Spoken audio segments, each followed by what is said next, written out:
So you clicked the clickbaity thumbnail.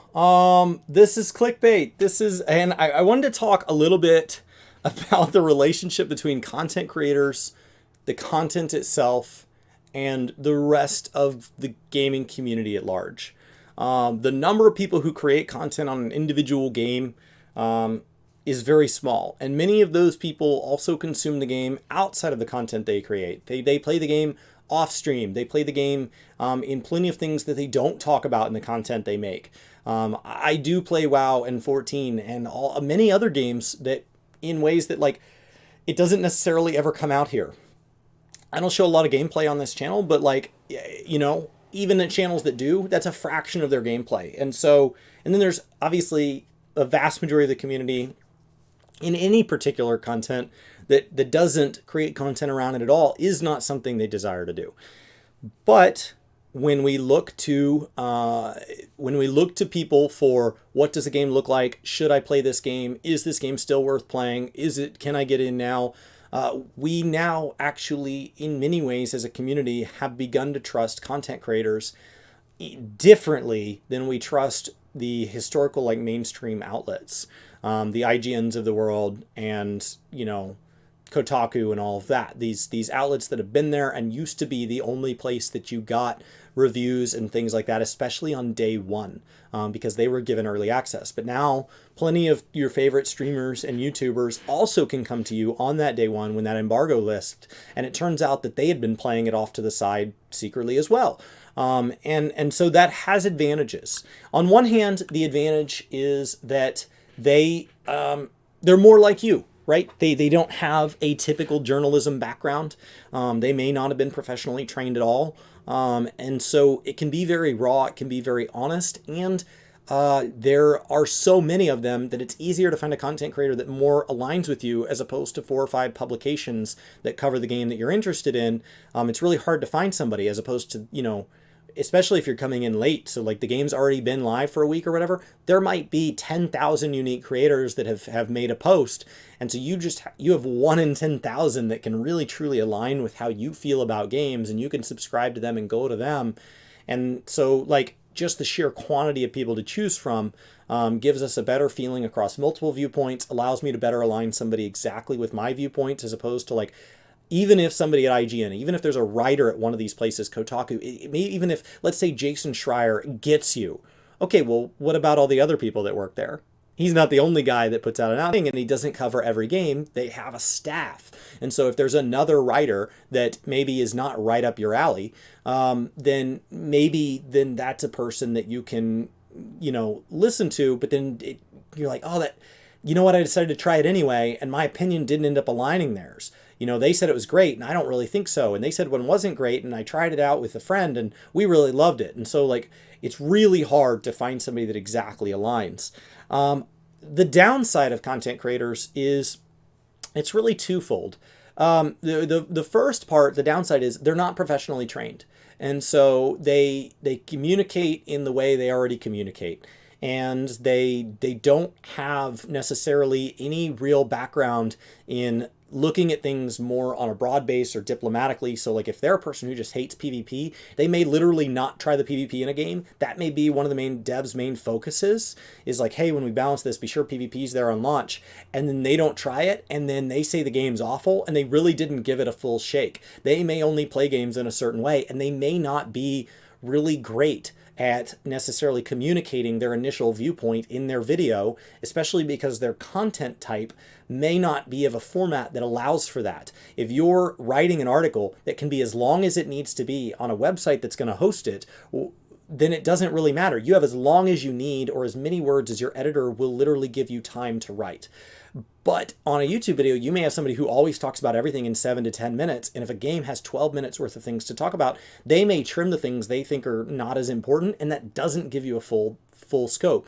The other thing is that because of that first thing, because of that first set of reasons, we feel like they're more aligned with us. And it's easy for them to slip out of alignment, right? It's easy for a content creator to be consuming a game in a way that's different. And so if, for example, you have a content creator that consumes a game, let's say 40 hours a week, and then they're given early access to a game, and so they take their stream offline and they play it extra. So they play 60 hours. And you, on the other hand, balance a couple of different games, and so when you buy this game, your intention was to play about 2, maybe 4 hours a week. Maybe there's an initial binge in the early weeks, but it could very easily take you multiple months to get to 60 hours of playtime. Well, they say at the end of that 60 hours, it really kind of flattened out and there wasn't anything going on. And the developers actually had an event planned that's going to come out 2 weeks later, because maybe this is a live service model. And you instead hop in, or they have dailies and weeklies that it would actually extend that. But this person didn't run into that because they blasted through it. Now by the time you get to the content, they have already moved through, I loved it, it was amazing, it's boring, I hate it. And you get the I hate it at the end. And that I hate it may be well-deserved, it may be objectively, perfectly true. There may be nobody in the world that doesn't hate it after 60 hours. That still doesn't mean you can't buy it, because like I said, you're going to consume it at 2 hours a week. And after the first couple weeks, they're going to start patching things. They're going to start adding things. There's going to be events in this game, and it's going to grow. And then maybe at 6 months, they're going to have like a seasonal component that kicks in, or a light DLC or something like that, or a crossover event. And you might still not be at 60 hours. Depends on how often you play this and what else you're playing. Okay, well, yes, what they said was true. There is a version of reality where if you consume it 60 hours in the first week, it's true. But there's also a version of reality where you consume it at 2 hours a week for 30 weeks, and the game is amazing at 60 hours. It's fine. They support it regularly. There's patches on time. The 12th boss or whatever has a bug, and it's fixed before you even get to that boss.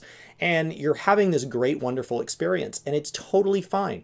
You liking the game after 60 hours and them saying there's nobody in the world that could like this when the game's been live for 100 hours and they've played 60 of those 100, you can both be 100%. Let's assume for a moment there's no opinion here. These are objective scientific truths.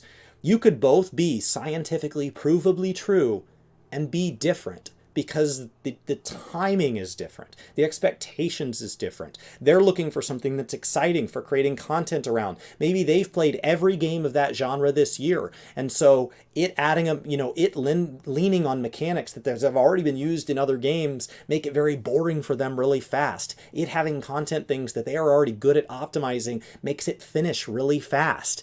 It having a bug that doesn't get fixed for the first 7 days makes it virtually unplayable for them, right? And so they're looking at it as, I'm going to generate content around this, I'm going to make a living from this, and I need it to serve me just as much as I serve it, and I need it to do it now, and I need to do it in a big way.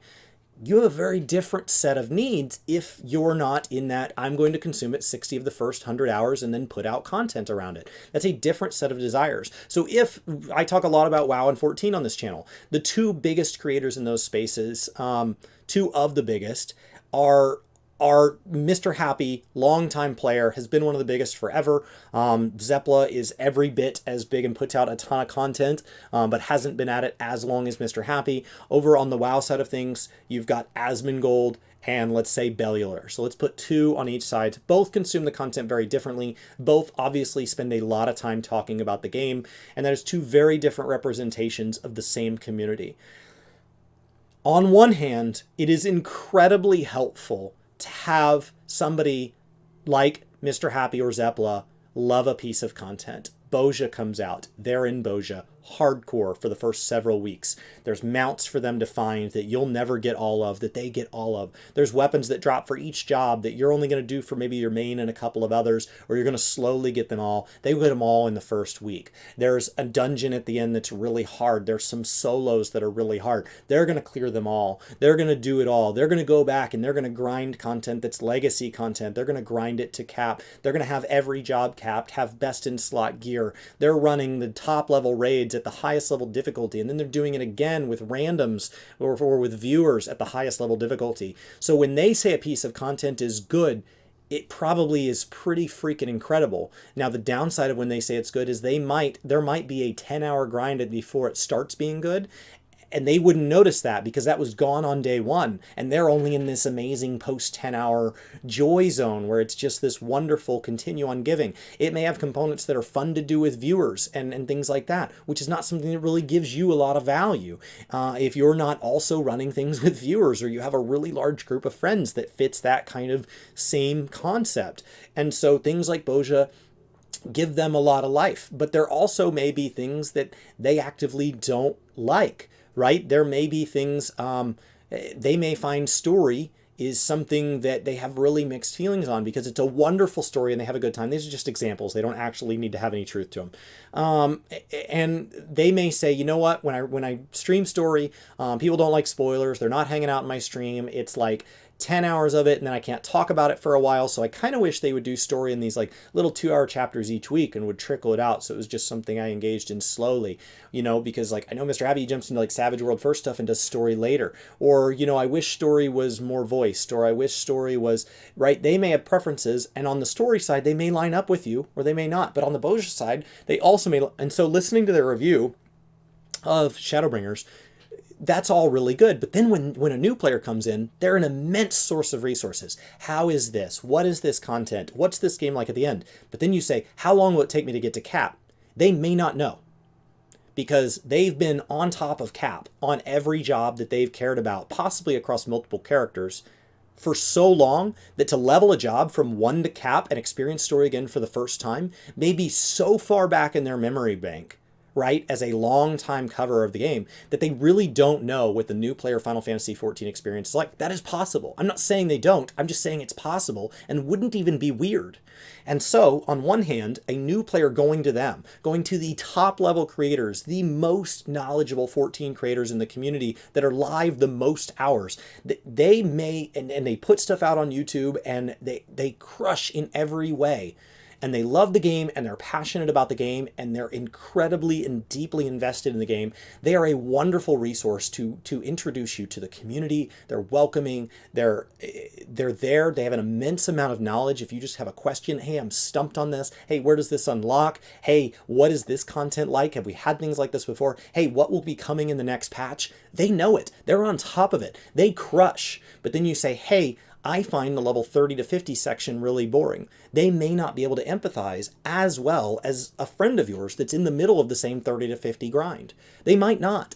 And so when you consume that content, understanding the lens of a content creator helps you decide if something is going to be the same or not. When I listen to Asmongold and Bellular, they'll talk about systems as good or bad within the game. They'll talk about the reason that World of Warcraft is failing during BFA and why Shadowlands might have turned things around. They'll talk about how certain pieces of content are just not fun, or certain pieces of content are incredibly rewarding and are a sign of a systematic change that is taking the game in a better direction.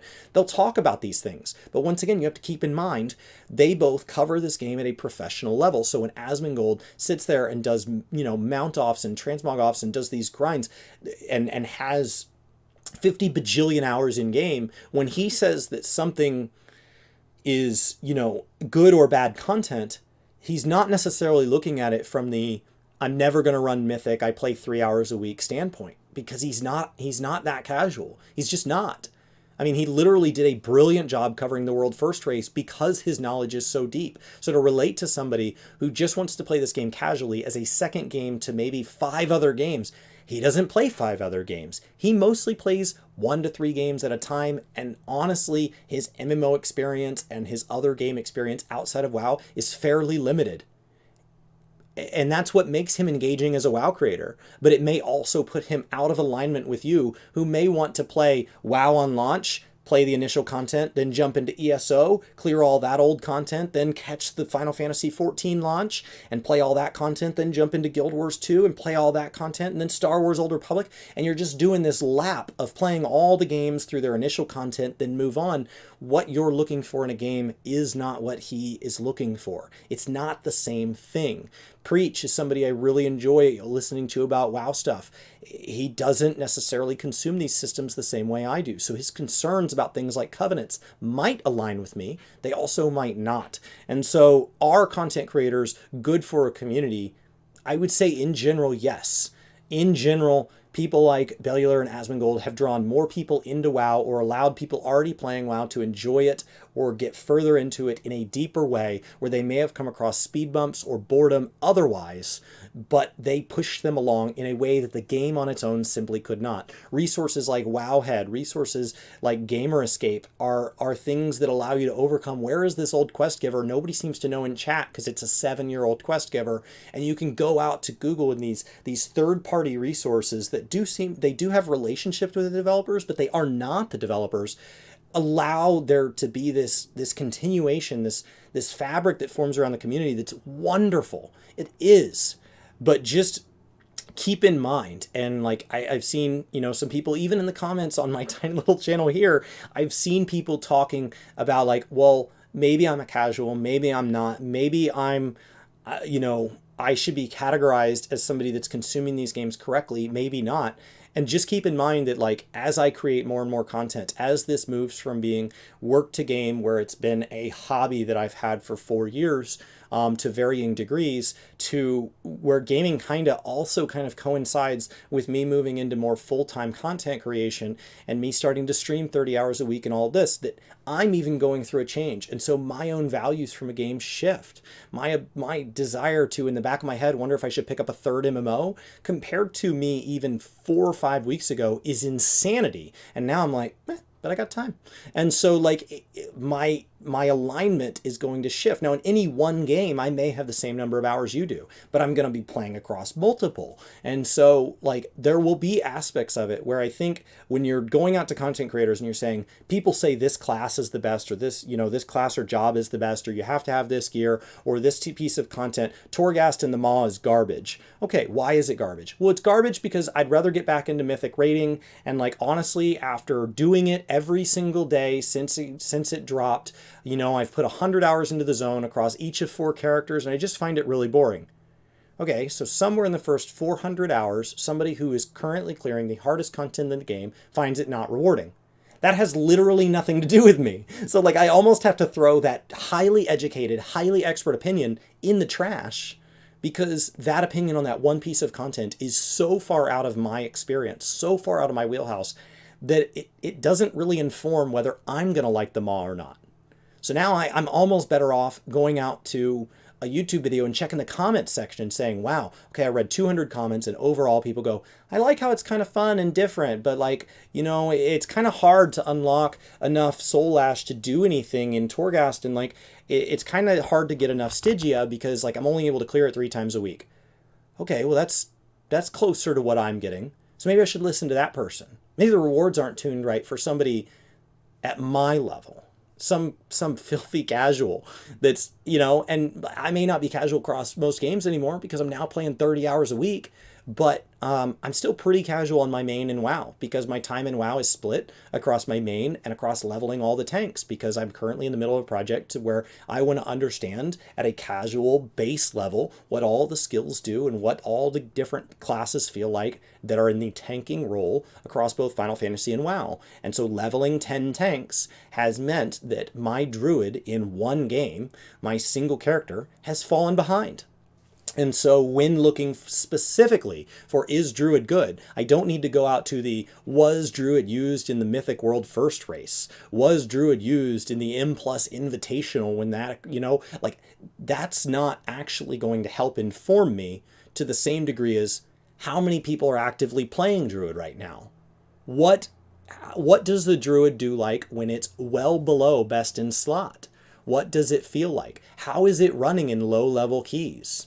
Right? Those are better data points for me, because that's the set of values that I'm currently at, and that's the set of goals that I'm currently at. So I just wanted to kind of like put this out there, because I think we have a tendency of trying to label every viewpoint as true or false, right or wrong, good or bad, informed or idiotic, and that just isn't necessarily the case. It's possible that 2 completely opposing views are 100% honest, real, truthful, and important. they're just coming from different angles. These games are not just one thing, these games are enormous. And so, just like two people can sit in a movie theater and consume the same movie and come out feeling differently about what it meant to them and if it was good or bad and how it was in the context of maybe similar movies in a genre or in a literal like franchise, something like Marvel or DC, that's literally the same content and people can feel differently. Now, toss it over to here where, like, you go look at somebody like Asmongold versus Hazel, they're just playing almost two different games. Like, it's just almost two different things entirely. And they're both full-time, massive World of Warcraft content creators. You go look at what Zepla does versus what Mr. Happy's doing. Those are two people who both clear Savage, and yet they're consuming this game differently. Now go toss that to somebody like Spofi, where she's off doing, like, there are just totally different things. You can have these totally different experiences, even just on Twitch within the same time slot, just comparing people who play roughly the same number of hours and have been full-time for roughly the same number of years, they're still different. And so I think, aligning yourself either with multiple content creators that help sum up what you're looking for, or just keeping in mind if you're only consuming maybe one or two content creators for a particular game, what is their viewpoint? When we say, oh, IGN really missed the mark on this one, did they miss the mark objectively across the board? Or did they miss the mark from a set of values that part or even the majority of a community holds, but does hold some truth for somebody? Because, a lot of times I'll see these mainstream outlets who have to cover every freaking game, all 9 million games that come out a year. And I'll be like, man, they really misjudged this current expansion of WoW or 14. And it's like, this is more of an ephemeral game that's like ever changing with each patch, with each weekly lockout. Like, I don't know how you cover this in a way on a platform like that where you're just going to touch it at a single point in time. I don't know how you cover this to the same degree that watching dynamically how somebody like Asmongold's view of World of Warcraft changes over an expansion. I think that's a better gauge of like, how does this change over time? And was the feeling at BFA the same at the end of BFA? And was it the same at each point along the way? And we're going to have the same issue with Shadowlands. It's coming out of the gate, and it's had moments of very high positivity around the community. Will it end on those same notes? Who knows? There's just no way to guess. So we will get there, and along the way, different content creators will feel differently about the game because they're consuming it differently, and their communities may or may not have the same experience as the person that they're watching because they themselves also consume it differently.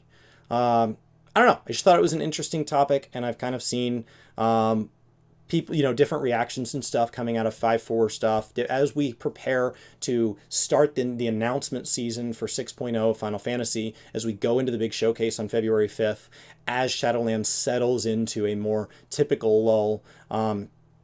You see people starting to immediately dismiss things. This class is garbage. This piece of content is garbage. And it's like, well, have you tried it yet? It wasn't garbage the first time. And for you, it is still the first time. Just because you're a month late or 2 months late or 2 years late, depending on the content you're running, you could be 10 years late. It doesn't mean it will be garbage for you. It just means that going in that it's not going to hold up. Going in that if you do it every single day to the same degree they did, looking for the same set of things they did, that you will eventually hate it. But that doesn't mean don't ever do it in the first place, and that it's not worth getting those first 10 or 20 hours of joy out of a piece of content. So hopefully this all makes sense. And it was just about gaming, kinda.